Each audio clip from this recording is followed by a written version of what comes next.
right behind you! Oh, it's catching up! Noah might lose!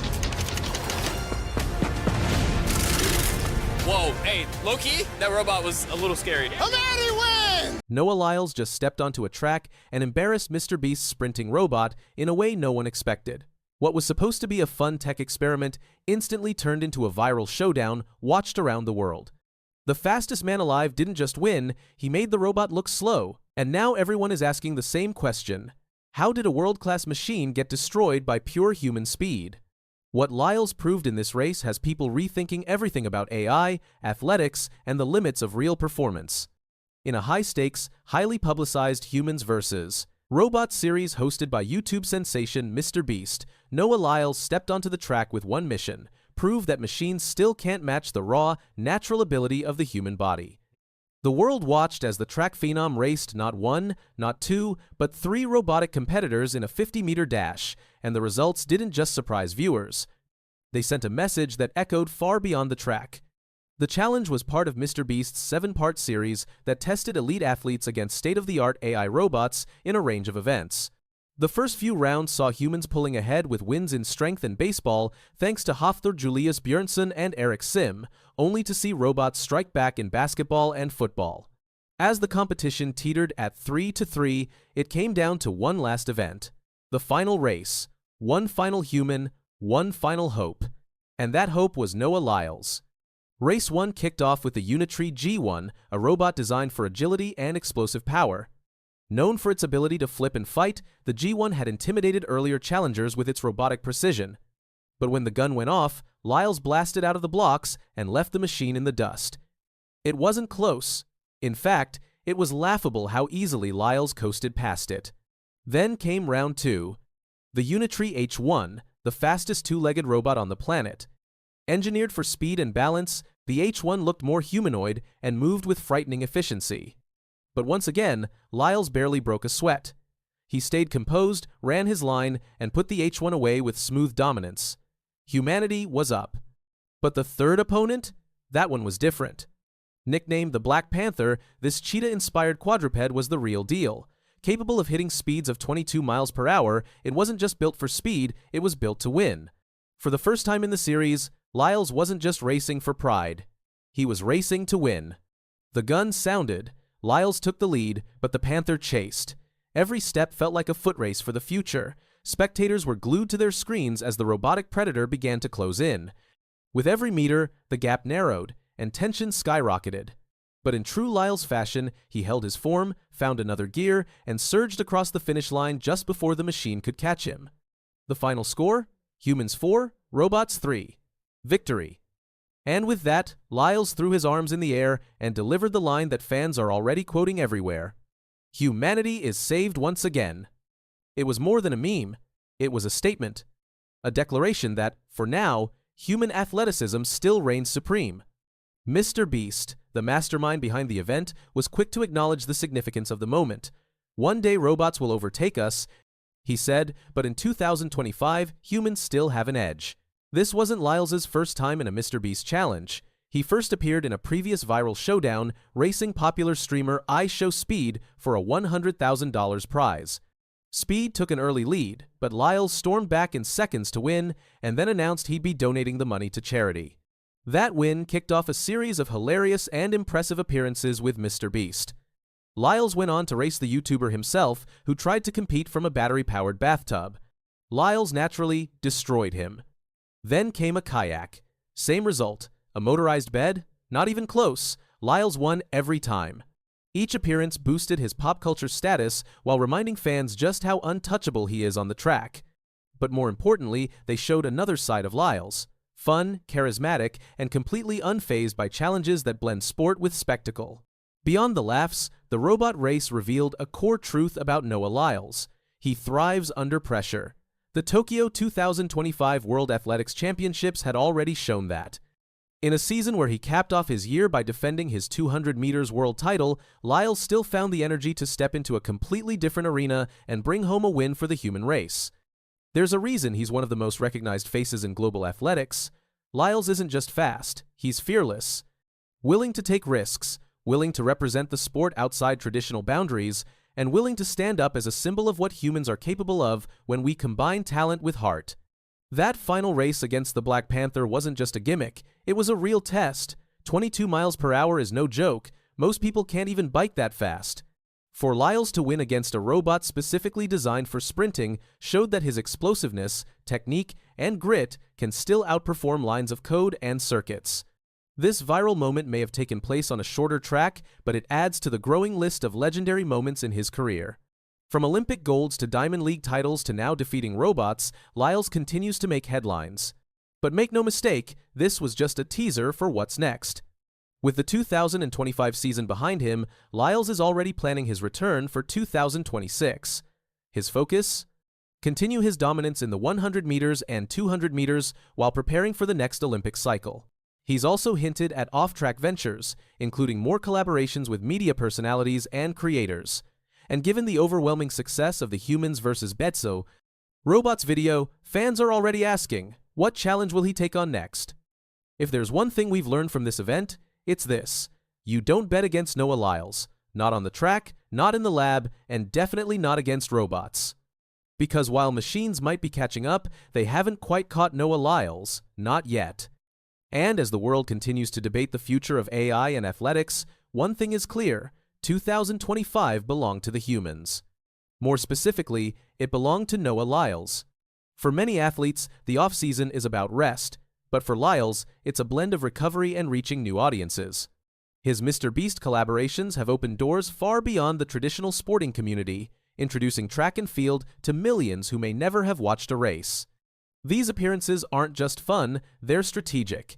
They help reshape what it means to be a professional athlete in the digital age. As AI evolves, the conversation around humans versus machines will only grow louder. And while Lyles' victory was symbolic, it also raised critical discussions about what we value in competition: heart, unpredictability, and human grit. Machines might learn to run, but they'll never replicate the spirit behind each stride. Noah Lyles understands this. And that's why he continues to show up, not just for the medals, but for the moments that remind us of our own potential. Whether on Olympic podiums or viral YouTube tracks, one thing remains clear: Noah Lyles doesn't just race, he defines the race. The guy in front, Hampton Samuel, so many second places. He's got to hang on a little bit to get home with the 2025. Careful now. Careful now. After 2 years of coming so close but not quite making it, one runner finally got his moment. And when he made his move, nobody could keep up. This is the story of Hampton Samuel and how he won the 2025 NCCA Cross Country Championship in the most impressive way possible. Hampton Samuel is a junior at the University of New Mexico. He was born in Eritrea, a small country in Africa. Before coming to college in America, he had already won medals at big races around the world. He won bronze medals when he was younger at the World Championships. People knew he was good, really good. But here's the thing. Samuel had been to the NCAA Cross Country Championships twice before. In 2023, he finished second. In 2024, he finished second again. Both times, he lost to the same runner from Harvard named Graham Blanks. The second time, something crazy happened. Samuel lost one of his running shoes during the race and still finished in second place. Can you imagine running 6 miles with only one shoe and almost winning? So when Samuel showed up in Columbia, Missouri on November 22nd, 2025, everyone was watching him. Would this be another second-place finish, or would this finally be his year? The race was 10,000 meters, that's a little over 6 miles. The weather wasn't great, it was cold, foggy, and the ground was wet from rain. Not ideal conditions for running fast. When the race started, lots of runners stayed together in a big group. Nobody wanted to go out too fast and get tired. This is normal in cross-country. Runners stay in packs and wait for the right time to make their move. Samuel had a plan. He told his coach before the race, I even said to my coach, I'm going to surprise you guys today. He knew exactly what he wanted to do.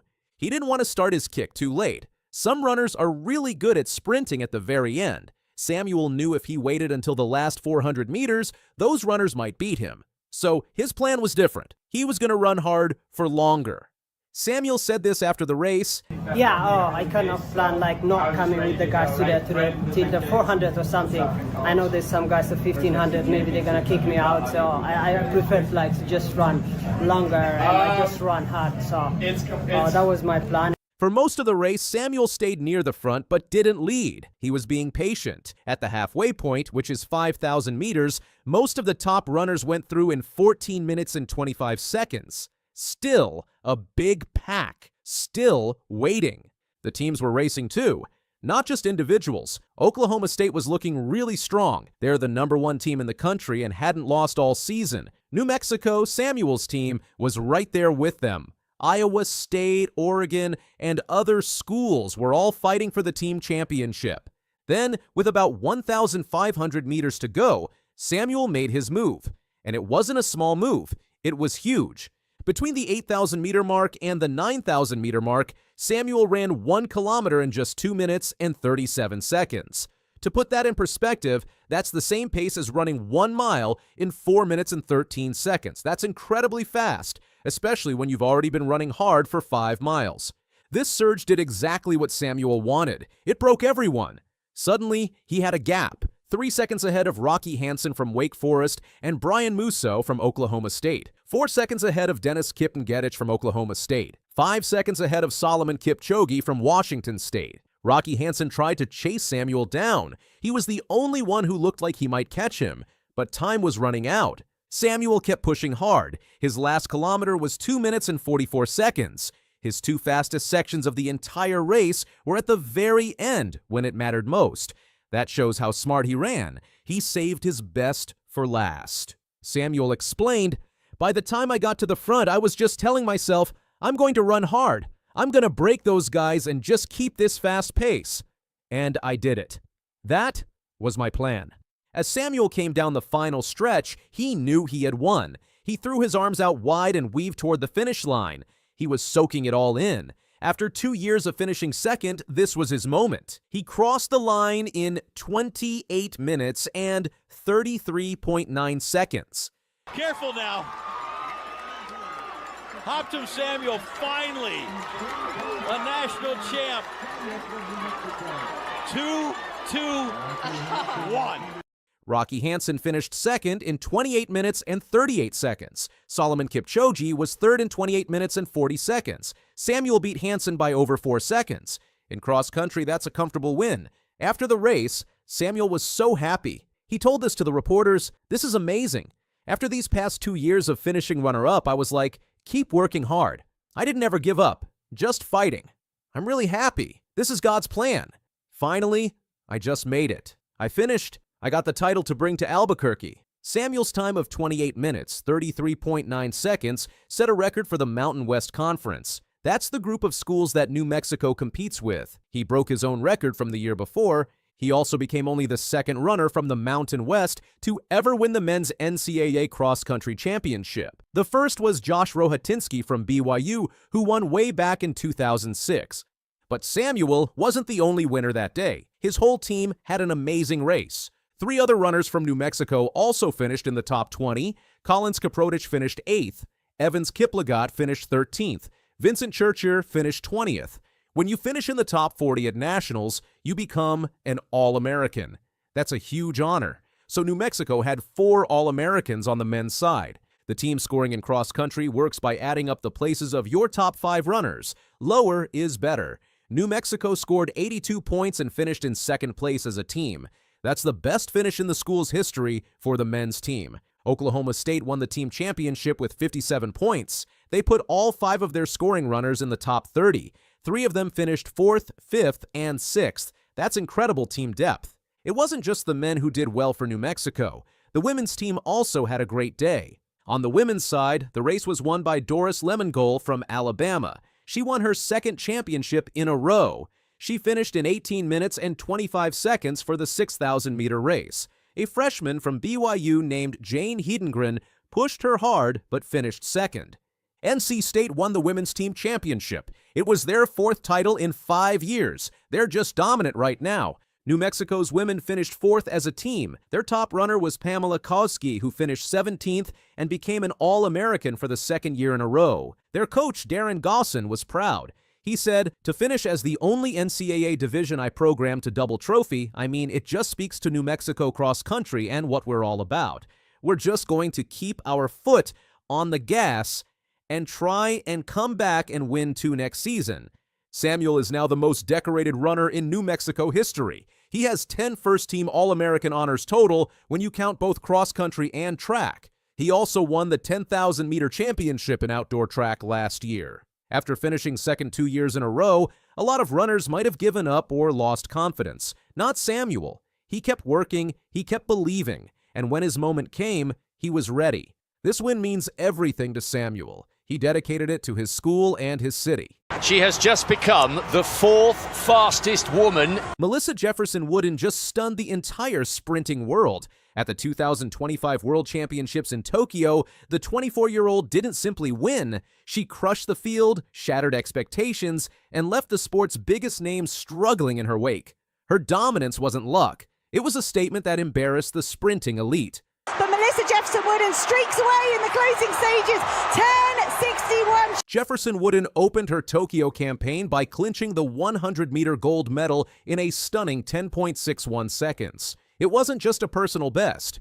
It was a championship record and the 4th fastest time in women's 100-meter history. Her victory margin of 0.15 seconds over Jamaica's Tina Clayton marked the second largest winning gap in World Championships history. The time also matched the fastest ever recorded at a global championship, tying with Elaine Thompson-Herah's Olympic record set in Tokyo in 2021. "I came in as a hunter," said Jefferson Wooden, referencing her journey from Olympic bronze to global dominance.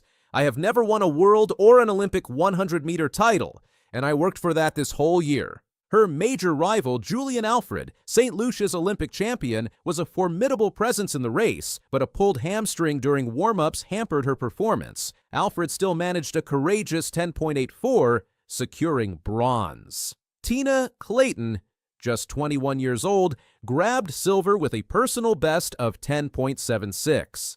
Meanwhile, the legendary Shelly-Ann Fraser-Pryce, a 5-time world champion, ran her final global championship individual race and finished 6th in 11.03. The moment symbolized the passing of the torch, a generational shift captured in real time. Jefferson Wooden's performance was clinical. She had gone undefeated in the 100 meters all season, gradually lowering her personal best and entering Tokyo with the 3 fastest times of the year. She responded to Alfred's 10.93 in the heats by breezing through her semifinal in 10.73, the fastest of the round. "It was not easy," Jefferson Wooden said after her final. "It looked that way, but it wasn't. There was a lot of preparation involved, a lot of hard work. At the end of the day, the main thing was the focus on my execution." But she wasn't done. Miles clear with 70 meters to go.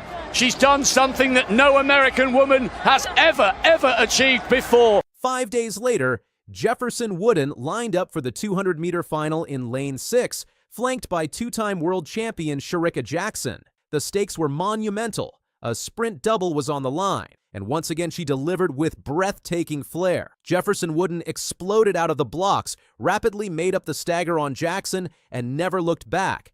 She surged down the straightaway and crossed the line in 21.68 seconds, a world-leading mark and a massive personal best.